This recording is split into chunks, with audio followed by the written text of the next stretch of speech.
retrouve pour une nouvelle vidéo. Cette fois-ci, on vient tout juste de finir avec Mister HZ un training épaule titanesque. Je pense que ça se voit, moi j'ai plus de force là. Là, on est vidé, donc on est revenu faire le plein. Donc là, on s'est donné rendez-vous pour cette vidéo à Heroes Superfood. On vous expliquera un petit peu le concept de la boutique qui se situe à Clé-Souilly. Super concept au passage. Si on m'arrête. Merci.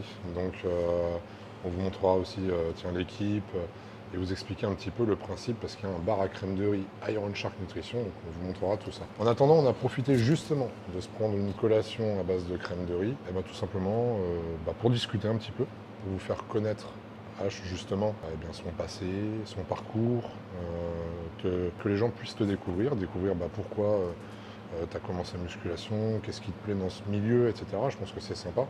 Et j'aime bien aussi mettre les gens en avant et les personnes que j'affectionne tout particulièrement. Déjà, avant de commencer cette vidéo, n'hésitez pas à aller voir cette séance épaule qu'on a faite. Donc le lien dans la description.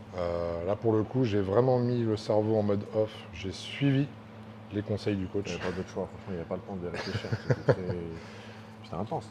Exactement. Donc n'hésitez pas encore une fois à laisser aussi vos avis, vos commentaires sous la vidéo, du coup, sur la chaîne de HZ. Essayez, hein, c'est une séance très sympa, on n'a pas réinventé la poudre. Moi j'aime bien dire cette expression. Poudre de whey, tu vois. Blague, tu vois, on n'a pas inventé la poudre. C'est pas en essayant une séance que ça va vous tuer, au contraire, essayez, on juge toujours mieux que par soi-même. Exactement. Je pense que c'est quelque chose que vous pouvez essayer et recommencer. Donc voilà.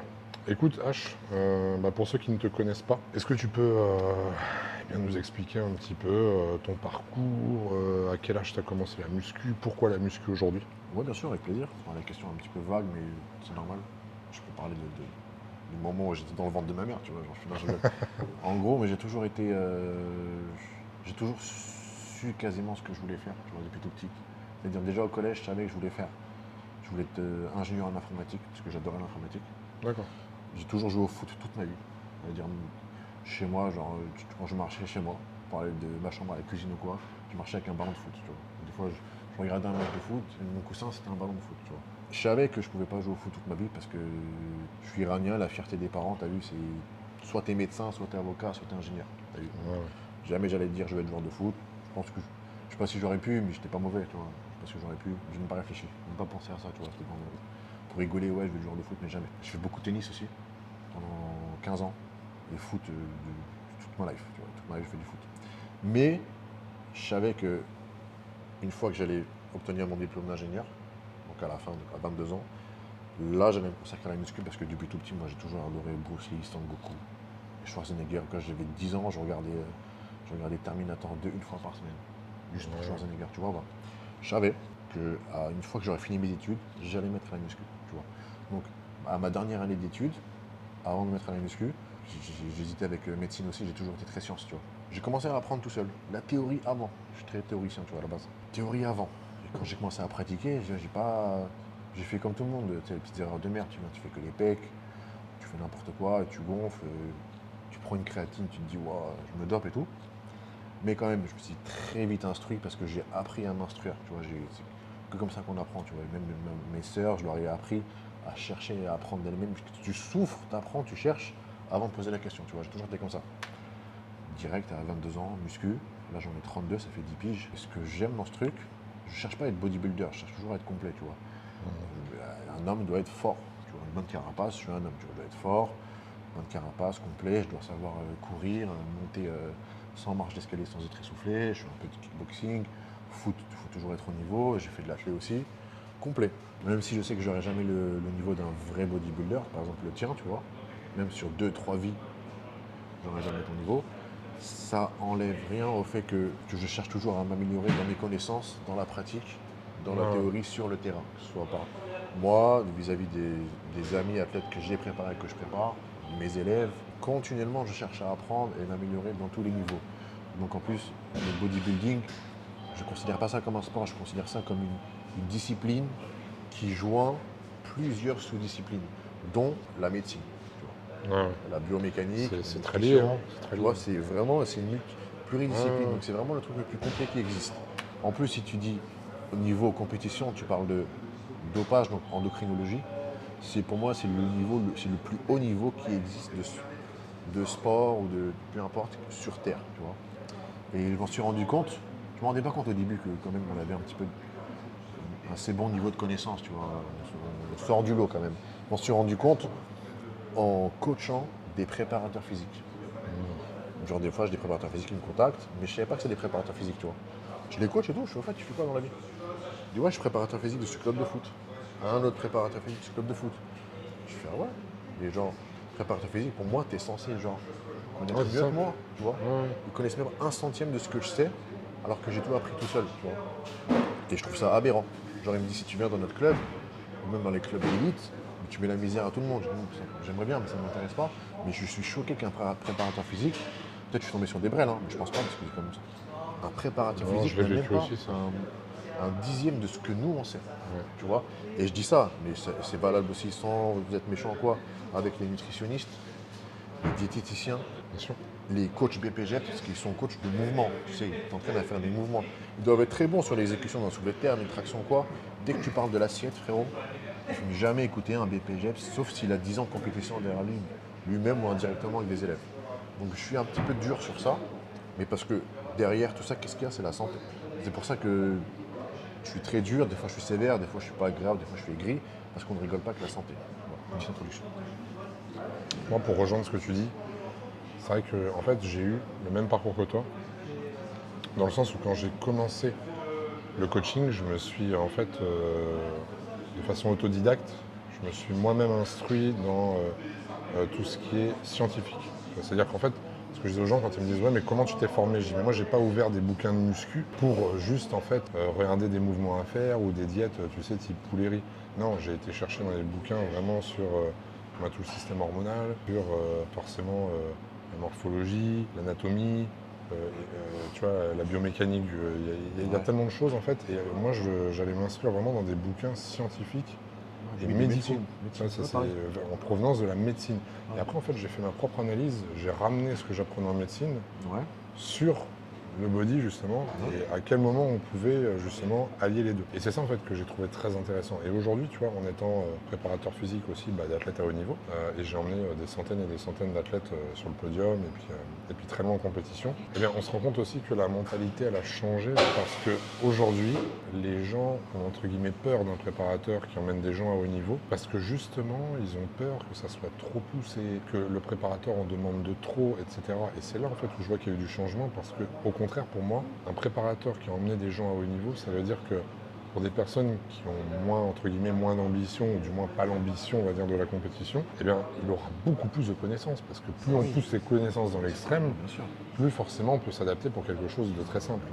Et c'est comme ça que je vois les choses. Malheureusement, aujourd'hui, j'ai remarqué qu'on n'est plus dans la même dynamique. C'est-à-dire qu'un coach qui va vraiment être pointilleux, perfectionniste et compagnie, ça peut faire peur aux gens. Et c'est ce que je trouve dommage, parce que, voilà, comme on l'a dit aussi dans le training, c'est on va pas pousser l'entraînement à fond parce qu'on a peur, soi-disant, du surentraînement, parce qu'on a peur de se faire mal. La diète, on a peur de souffrir de pseudo-TCA. Je dis bien pseudo parce que des vrais TCA, c'est une vraie maladie. Et c'est pas juste, en fait, de la gourmandise, tu vois. Souvent, il y a de la confusion par rapport à ça. Et puis, je te parle même pas après de tout ce qui est d'un point de vue chimique, etc. Où là, c'est encore un domaine vraiment à part, où il y a de l'incompréhension, les gens font n'importe quoi. Donc, il y a plein de choses qui sont mêlées comme ça. Même rien que la prise des compléments alimentaires, c'est une éducation à avoir, c'est une science. Donc il y a beaucoup de choses comme ça en fait qui rentrent en jeu. Donc c'est vrai que nous, il faut qu'on soit quand même vachement polyvalent, mine de rien. Et ça demande aussi du temps. Toi, donc tu m'as dit que en fait, tu as commencé du coup la muscu à 22 ans. J'ai commencé la muscu à 22 ans. D'accord. Et tu as commencé en fait à coacher la première personne à quel âge? Non, j'ai mis du temps à coacher, parce que Ouais. il faut un minimum de niveau, Bien sûr. un minimum de. Tu vois, je pense à, je crois, 27. D'accord, ok. Et en fait, Ouais, t'as parce tu t'es que laissé j'avais. le temps quand même Je sais pas, genre, je suis allé vers quelqu'un, genre, je le coach. Genre, mes amis avec qui je traînais très souvent, au bout de quelques années, parce que je suis très geek, c'est-à-dire, je me mets sur un truc, boum, j'apprends direct, tu vois. Ouais, J'apprends direct. comme moi. Tu vois, genre, mes montages vidéo, je le fais avec quelqu'un qui est derrière nous, là. Lui aussi est autodidacte à ce niveau. Lui et moi, on bouffe des gens qui ont fait 5 ans de vidéo. Tu vois, parce que quand on est sur un sujet, on geek. Moi, la muscu, j'ai geeké, la science, j'ai geeké. Donc, j'ai tout appris tout seul, je n'ouvrais jamais ma gueule. Je m'entraîne dans mon coin. T'as une question, si je peux me permettre, je vais dire, tiens, moi je ferais comme ça, tac, tac, tac. Au bout d'un moment, j'ai un ami qui me dit, vas-y, fais-moi une diète. Un deuxième, fais-moi une diète. Un troisième, fais-moi une diète. Après, je me retrouve sur YouTube à faire le Google, j'explique 2-3 trucs. J'ai des demandes par-ci par-là. Bon, indirectement, si j'ai des demandes, je fais des diètes, des programmes, ça évolue.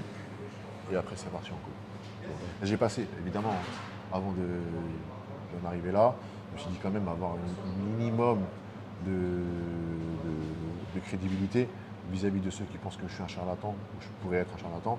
C'est quoi? Je vais passer 3 certifications américaines, internationales, c'est-à-dire n'importe où sur Terre si je veux aller, n'importe quelle salle, tiens, t'as ma carte, je suis certifié international machin, je peux coacher. J'en ai passé 3, je suis le seul en Europe à avoir ces 3 trucs. Mais sachant que dans ces 3 certifications que j'ai passées, qui sont américaines, tout ce que je sais là, je ne l'ai pas appris là. Tu vois, je l'ai appris dans mon coin comme toi, tu l'as appris dans ton coin. Ouais. Tu vois ce que je veux dire? Je l'ai passé juste pour la façade. C'est marrant parce que c'est exactement la même chose que j'ai vécu aussi, c'est-à-dire que je me suis pas dit je vais devenir coach. C'est les gens qui m'ont demandé des conseils, ça me faisait plaisir d'en donner gratuitement comme ça, pour les aider à évoluer, etc. Et puis après, j'ai commencé vraiment à sentir le potentiel justement pour encore plus me développer dedans. Mais c'est vrai que moi, je m'y suis mis vraiment à plein temps et je fais que ça. J'ai vraiment fait que du coaching, tu vois, à partir de 2016, 2017 à peu près. Et au final, ça s'est fait petit à petit. Tu vois, avant, j'avais mon métier, moi j'étais ingénieur. Je suis diplômé dans l'automobile, enfin, les trucs techniques, ça n'a rien à voir. Mais c'est la passion qui a fait qu'aujourd'hui, je me suis autant instruit. On l'a vraiment fait par passion. Et je pense que déjà, ce qui fait de quelqu'un qu'il soit bon ou mauvais, c'est déjà la passion et le cœur qui met à l'ouvrage. Moi, je dis toujours, parce que bon, aujourd'hui, je suis PDG de plusieurs boîtes, j'ai des salariés, je dis toujours que ce n'est pas le diplôme en soi qui compte, mais c'est vraiment, tu vois, la motivation, l'envie. C'est ces choses-là qui font pour moi que tu réussis, que ce soit d'ailleurs dans le sport, dans le domaine professionnel, dans ta vie personnelle, dans ton mindset, puisque c'est le mot à la mode, tu vois. Donc dans ta façon de penser, ta façon d'être. Donc ça, c'est super important pour moi. Et voilà, donc c'est vrai qu'aujourd'hui, est-ce que tu n'as pas l'impression, tu vois, qu'on est des fois un peu, je dirais pas des extraterrestres, tu vois, mais un peu, alors qu'on n'est pas si vieux que ça non plus, mais des mecs un peu à l'ancienne, entre guillemets, enfin considérés du moins comme à l'ancienne, par notre approche, notre façon de voir les choses. Comment tu le vois avec l'évolution du truc, tu vois? Bien sûr. Moi, dans la vie en général, au niveau des valeurs et de la culture et des mœurs, on m'a toujours dit, et même moi je me suis rendu compte avec le temps, que j'étais pas né à la bonne époque. Je suis très vieux, vieux jeu, vieille école, tu vois. Sur le respect, sur... peu importe, je suis très vieux jeu, je suis pas du tout en accord avec la société actuelle, peu importe. Donc ouais, c'est vrai que sur notre domaine, j'ai l'impression d'être tout le temps en désaccord avec ce que j'entends, ce que je lis et ce que je vois. Mais ça ne veut pas dire que j'ai tort ou que j'ai raison. Il faut voir ce qui se dit en face. Ce qui se dit en face, ça pue la merde. C'est aussi simple que ça. J'ai une métaphore qui te dit, quand tu passes un examen à l'école, tout le monde a 4 sur 20, et toi tu as 5 sur 20, tu es le meilleur. Ah, bien sûr. Tu es le meilleur pas parce que tu es fort, tu es le meilleur parce que les autres sont plus nuls que toi. Tu vois? Mais tu as 5 sur 20, ça reste pas incroyable non plus, tu vois. Moi je me considère, j'ai que 32 ans, ça fait que 10 ans, même si je suis un geek ou quoi, je me considère 5 sur 20 sur la muscu, nutrition, sciences, endocrinologie, tout ça, parce que j'ai encore 30 ans à apprendre, tu vois. Mais les autres, ils sont même pas 1 sur 20. Tu vois ce que je veux dire? C'est comme ça que je vois les choses. Bah, c'est vrai qu'en fait, le problème aujourd'hui, c'est qu'il y a encore plus, depuis qu'il y a eu le confinement, etc., ce que j'ai remarqué, c'est qu'on a le syndrome, tu l'as vu toi-même, je deviens coach en une journée parce que je passe une formation, ça y est, je coach en ligne, etc. Ouais. Et en fait, là-dessus, moi, je me rappelle, j'avais fait plusieurs posts, stories et compagnie où j'étais outré de cette pratique, dans le sens où même pour le client qui cherche un coach, Ouais. tu vois, c'est qu'en fait, ça dégrade notre métier. Alors, on m'a dit, mais non, c'est des opportunités et compagnie. C'est pas des opportunités, c'est-à-dire qu'aujourd'hui, toi et moi, le fait d'apprendre, on apprend encore, alors que ça fait déjà un moment qu'on coach, tu vois, et on apprend tous les jours. Et en fait, se proclamer coach quand tu as fait une journée de formation, soi-disant, pour essayer de voir comment on établit une diète et un entraînement, moi, il y a quelque chose que je n'accepte pas là-dedans. Parce que il faut avoir de l'expérience, il faut avoir des connaissances, et au-delà des connaissances théoriques, il faut avoir une pratique Bah oui, du terrain. vraie pratique. Et tu vois, on l'a prouvé avec nos vidéos aussi, c'est-à-dire que des fois, on peut très bien ne pas être d'accord sur certains points, mais par contre, notre pratique à nous du terrain, chacun de son côté, fait que on a validé une méthode ou refusé notre méthode, tu vois. Et c'est ça qui est assez marrant. On est seul à argumenter. Voilà, c'est que la musculation, en fait, elle est propre à chacun. Ouais. Et il faut être capable de s'adapter. Ça permet aussi de découvrir des choses et voilà. Il ne faut pas s'arrêter à des études, à des trucs, tu vois. Moi, c'est ce que je pense vraiment. Par rapport, en fait, vraiment au body actuel. Enfin, quand je dis body, j'englobe vraiment le fitness, etc. C'est que je pense que les gens veulent aller trop vite sans avoir les bagages nécessaires. Il faut respecter Et, ce sport. voilà. Le problème, c'est que là, le sport n'est plus respecté en soi. Discipline. C'est la course au coaching low cost, pas cher, des trucs déjà faits, des trucs mal faits, des copier-coller et compagnie. Alors qu'au final, ça demande vraiment une implication au quotidien. Et au-delà de l'implication sur la diète et l'entraînement, c'est l'implication psychologique. Et ça y fait beaucoup. C'est-à-dire que des fois, il y a des gens qui ne comprennent pas aussi que tu peux très bien avoir le même entraînement, la même diète pendant un petit moment, mais par contre, ce qui se passe dans la tête, ça peut changer un physique, Ouais, bien sûr. mais c'est de façon assez incroyable. Donc ça, je l'ai constaté moi-même. Donc c'est vrai que toutes ces choses-là, quand on les met bout à bout, toi et moi, on se rend compte qu'il y a quand même des choses qui ont évolué, pas forcément dans le bon sens. Et aujourd'hui, on arrive quand même à avoir des coachs qui gardent la tête sur les épaules, qui gardent aussi Ouais, leur, des bons, bien sûr. leur connaissance. Je pense à Bika, je pense à comme ça là d'emblée, Super fed. voilà, qui reste aussi à l'ancienne. On a même du coup Rob aussi, Rob qui coach en salle, mais il y a quand même de la bouteille. Il y a toujours en fait cette vision des choses à l'ancienne, et puis au final voilà. Bah, frérot, en tout cas, merci de m'avoir invité sur ta chaîne pour parler un petit peu de moi. T'as beaucoup posé de questions sur moi, je n'ai pas beaucoup posé sur toi parce que sinon la vidéo va durer 4 heures. Ah oui, on a Depuis pas fait. que est ensemble, ça dure 4 heures. Mais ce que je t'invite à faire, c'est qu'on fasse des podcasts. Ouais, Tu vois, t'es sur ton PC, je suis sur mon PC. On traite de sujets un peu plus pointus, de façon sûr. un peu plus pointue, en fonction de ce que nos abonnés, tes abonnés, nos abonnés demandent, l'actualité aussi. Que ce soit sur les compléments alimentaires, les études qui sortent, ou les sujets classiques, redondants, mais t'as vu que personne n'arrive à répondre, ou bien une actu fitness de compétition, je sais peu importe, tu vois, quelqu'un qui s'est fracturé la tête en faisant du squat ou je sais pas quoi, peu importe, des podcasts, ça peut être sympa, ça te dit. bon écoute, avec grand plaisir.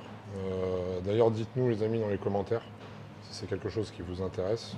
Donc ouais, on va organiser ça, des podcasts complets, on va attaquer plusieurs sujets, des podcasts pointus comme tu as dit, pour apporter pointu, ouais. justement nos connaissances, l'expérience, le temps qu'on a mis à apprendre les choses. Et voilà, je pense que ça va être vraiment sympa. Donc voilà, encore une fois, n'hésitez pas à nous dire si ça vous intéresse. Ouais les gars, mais franchement, en si tous vous les avez cas, des questions, moi ce que je dis souvent, c'est que moi je trouve la parole, c'est que venez pas les poser en DM parce que ça se perd. ouais, ouais, Donc forcément tu poses la question là, on a un travail, on a une famille, on va conduire, on va manger, peu importe, on ne pourra pas répondre tout de suite. Donc il y a moyen qu'on te réponde plus tard ou non. C'est plus intéressant de les poser en commentaire soit sur YouTube, soit sur Instagram, comme ça on regroupe et après on peut les traiter en profondeur. exactement. Et d'ailleurs, j'organiserai aussi, je mettrai peut-être un petit sticker, etc. sur Instagram. H peut-être le fera aussi. Et comme ça, on va regrouper les questions et on traitera les sujets les plus intéressants, les plus techniques. Donc voilà. En tout cas, H, merci encore une fois Merci à toi. d'être venu. Merci pour ce que tu nous as dévoilé. Merci pour les entraînements qu'on fait ensemble. Et du coup, ça va être le début. super intéressant. Ça fait 3 entraînements, alors on a fait bras de fou, on a fait jambes de fou, épaules de fou. Il nous reste un bon dos, un bon pec. Sachant qu'à chaque fois, il n'y a pas une séance fixe par exemple musculaire, donc l'épaule, ce que j'ai fait aujourd'hui. Demain, on peut faire une autre séance avec ta manière, une autre manière de Exactement. moi, ou un autre pote à nous, tu vois. Exactement. Il y a de la place pour tout, franchement, les gars. Encore une fois, c'est en fonction de vos retours. Si vous kiffez pas, on va pas trop enchaîner sur ça. Si vous kiffez, on envoie. Exactement, ça c'est à vous de nous dire. En tout cas, merci beaucoup pour ta venue. Puis écoute, on va se tenir au jeu rapidement pour faire tout ça. J'ai hâte, en tout cas, ça va être super intéressant. J'ai hâte aussi. Et puis bah, écoutez, en tout cas n'hésitez pas à suivre H donc, sur sa chaîne YouTube, hein, HZod, toujours le lien sera dans la description. Ce que je te propose, bah, écoute, c'est qu'on va aller se déguster une petite crème de riz, encore une. Encore une, parce que j'en ai Il fracassé. faut se remplir. Merci Donc voilà beaucoup. les amis, en tout cas merci à vous d'avoir regardé cette vidéo. Encore une fois, eh bien, je vous dis à très vite pour de nouvelles aventures. Si vous voulez passer pour justement consommer les crèmes de riz, découvrir un peu le concept par rapport à Heroes Superfood, n'oubliez pas, ça se passe à la promenade de Clé-Souilly, d'accord? Donc n'hésitez pas à venir eh bien, de notre part. C'est pas si loin que ça. Hein. De la part de Florent d'Horizon, de HZod, de qui vous voulez, mais en tout cas, ça fera plaisir. Et vous allez découvrir surtout un nouveau concept, et le premier en France. Comme on vous l'a dit, il y a aussi des glaces eh bien, avec 0% de matière grasse, vous avez des pancakes à base de crème de riz, vous avez les bowls, vous avez plein de choses. Et l'arrivée aussi eh bien, des plats salés. Voilà. Donc, merci pour tout. Merci à tous d'avoir regardé cette vidéo. On en fera encore plein d'autres comme promis. Portez-vous bien les amis. Et comme on dit dans chacune de mes vidéos, on dit au revoir aux requins. Un requin, ça reste toujours un requin. Exactement. Et n'oublie pas, c'est de la muscu, mais pas que de la muscu. Ciao les requins.